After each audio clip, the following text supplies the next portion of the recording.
قبول داوطلبان بدانیم که در چند سال اخیر از سال 2021 به این طرف سطح قبول داوطلبان با خیلی نه تنها در دانشگاه ما بلکه در همه مسائل تحصیلی کاهش یافت. ولی در مسئله تجربات البته ما کوتاهی نداریم، چون هر سال ما در ماه‌های فوریه اومد اصولا را سفربر میکنیم با تمام منطقه‌های کشور. از جمله در سال 2024 تقریبا در برآمدن بودیم از 6 تا 13 مارس اصولا با تمام منطقه‌های کشور سفربر شدم با خدمتگزاران مسائل تحصیل نیمه هم صحبت گشتم. همچنین رابطه تجرباتی ما در شبکه‌های اجتماعی، همچنین در تلویزیون‌های محلی و تلویزیون‌های مرکزی نمایش داده شد.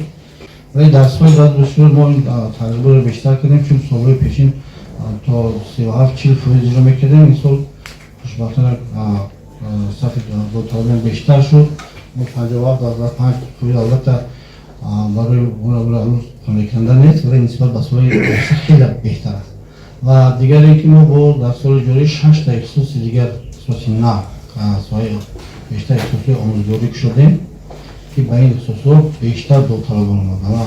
مخصوصا ما در این دانشگاه ما تو این زمان در فاکولته موسیقی آموزگاری در اختصاصی آموزگاری داشتیم و داوطلبان بیشتر دانشجویان رشته تحصیلات فاصله‌ای و غایبانه از کورس‌های دیم و سیم بیشتر مورد انتخاب گرفتن با دانشگاه آموزگاری میکردن.